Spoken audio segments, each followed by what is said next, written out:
Football Manager is a complicated game as it is, and training is one of the most complicated aspects within the game, in my opinion, and a lot of other FM players as well. A lot of us tend to avoid it, delegate training out to other people, and whilst you are completely fine to do that, today I'm going to show you 5 simple things that you can do to your training, even if you do delegate it out to your assistants and whatnot, that will give you a massive boost in your players' development. As the tips go on, we'll get a little bit more advanced, and the 5th tip is something that when we spoke about it on the channel the last time that we did, it blew a lot of people's minds. Now, we made a video like this in FM23, you guys got a lot of joy from it. Of course, we have updated some of the tips in this video. We've got a few different ones, a few that we'll mention as well that were in that video too. Hopefully you do find it useful. If you do, smash the like button, subscribe if you haven't already, and with that being said, let's get started. Now, I must say, personally, I am someone that usually does do my training by the assistant, letting the assistant do it. If you want to know how to do that, by the way, go to staff, responsibilities, training, and then delegate it out to your assistant manager. They'll take control of it, but even when your assistant manager is doing your training, these tips will still apply because you can go hands-on. You'll see a little bit later,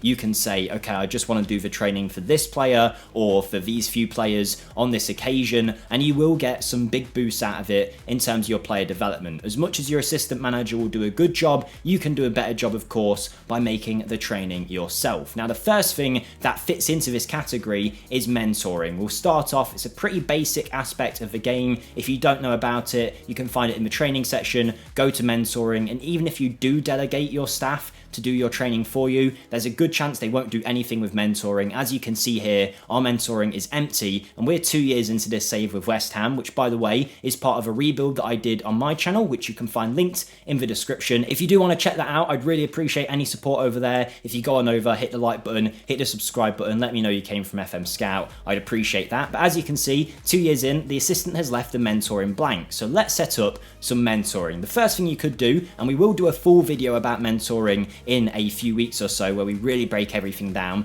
but to keep it simple, if you ask the assistant to assign, this is, at least in most cases, better than doing nothing. It means an older player in your team will have a few players under their wing that they're going to try and influence with some of their attributes and traits. So for example, Thomas Souček here is trying to rub his influence off on Archie Gray and Sugawara, Ward-Prowse doing the same for Nonto and Mulbuama, and then Bowen is doing the same for Asperilla. Now, you don't necessarily have to have one old player for 2 young players. You can have 2 old players and 1 young player. Of course, do it completely how you like, but mentoring isn't always beneficial straight away, and that's because one of the things mentoring does is adjust the player's personality based on their mentor. For example, Ward-Prowse here has 17 determination, and determination is one of the attributes that can be increased through mentoring. So Mulbuama here with a determination of 12 and Nonso, who has a determination of 14, are going to benefit from Ward-Prowse because he has a determination of 17. However, let's say Thomas Souček here had a determination of 9.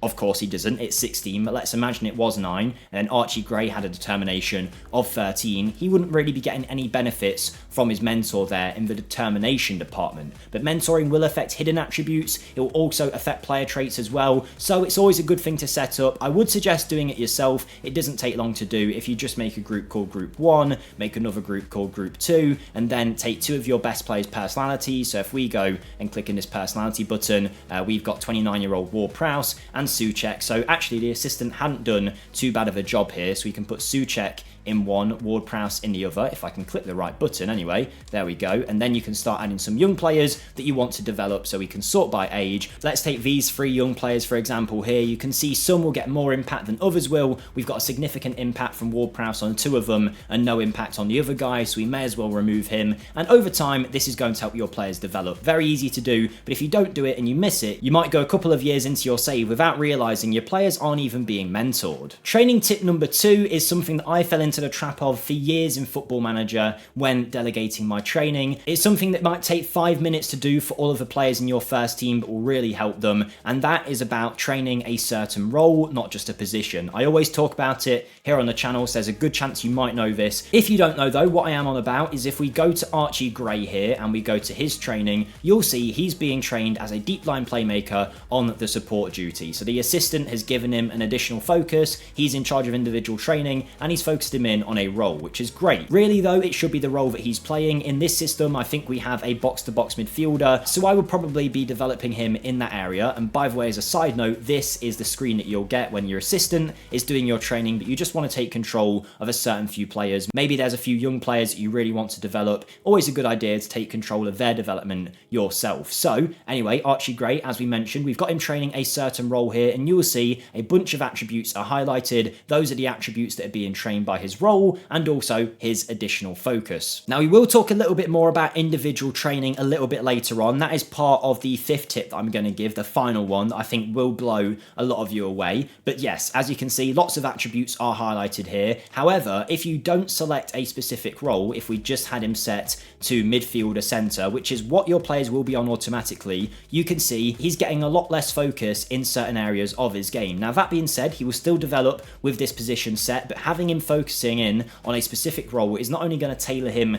to play with your tactical style and be the right role for your team, but also it's going to develop him in the right areas and get the increased growth in the areas that you'd want to see from a young player. So tip number 2 is make sure you go onto your players and select a role for them in their individual training, not just a position. So whether it's central midfielder on the attack, mezzala, box to box, by doing this, you really focus in on what you want from your players in your system. Okay, tip number 3, the last 2 are going to be about the actual training schedule itself. So if you are more hands-on when it comes to your training, that's going to be really beneficial to you. This one though can still apply for those of you that do delegate your training, and it's on the training screen. If you go to coaches, this is how you're going to analyze what level your training is at. A lot of people don't know this exists. There might be some older FM players who know about this, but I feel like it's got progressively more hidden as the years have gone on. You'll know based on this bar chart here on the staff screen how good your staff is in general compared to the rest of the league. But if we go to training and then to that coaches section as mentioned, and then you go to edit coach assignments, you get this big screen. It looks very confusing at first. You don't really need to look into too much detail to realize what's going on, but if you just have a look at the bottom row here, you can see lead coach rating. That tells you the best coach in a certain area. So in this case, goalkeeping, shot stopping, he's obviously very good. He's a superb rating for our team. In terms of goalkeeping handling, the best person coaching in that area is me as the manager, which seems strange. We've got 3 stars there, which is good.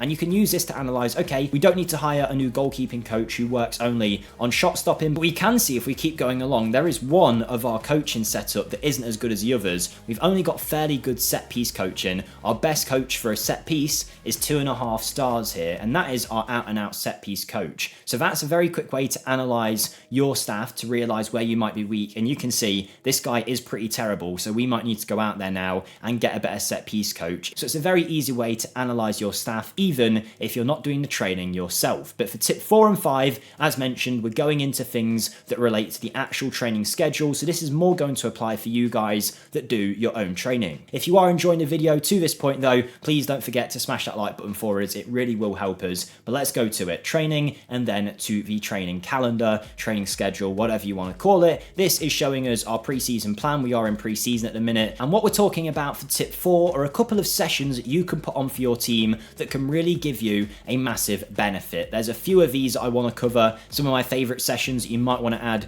to your calendar, and this one is really going to help you on the pitch. If you go to dynamics and look at your team cohesion, that's going to affect a lot of what your team does. It affects how they position themselves in matches, their mental state, their vision, reactions. All of it is affected by team cohesion. In this case, ours is pretty good here, but if it's low, you're going to struggle with those things on the pitch. As good as your tactic might be, your players might just not be playing it to the best level because they don't have good team cohesion yet. Often you'll get poor team cohesion when you sign a lot of new players to your team, but you can quickly get this from a terrible state to a very good state in a very short space of time from a few different training sessions. If we go to our calendar, if we go to this day here where we're doing possession training, obviously that might be a good training to have on, but just for the sake of it, let's replace this one with a few things that can really improve your team cohesion. The first one is an extracurricular one. You'll see team bonding here, which we've already used in a different section, so let me go to where that is. There you go. So we can just take a look at it. You can see that's going to increase your team cohesion massively, as well as players' happiness, their attributes, and it's going to help reduce fatigue, even if it does worsen their conditioning a little bit. But often in pre-season, if you've got a few new players in, throwing in a team bonding session every week or so will help get your team cohesion up massively in a very short space of time, which is going to help you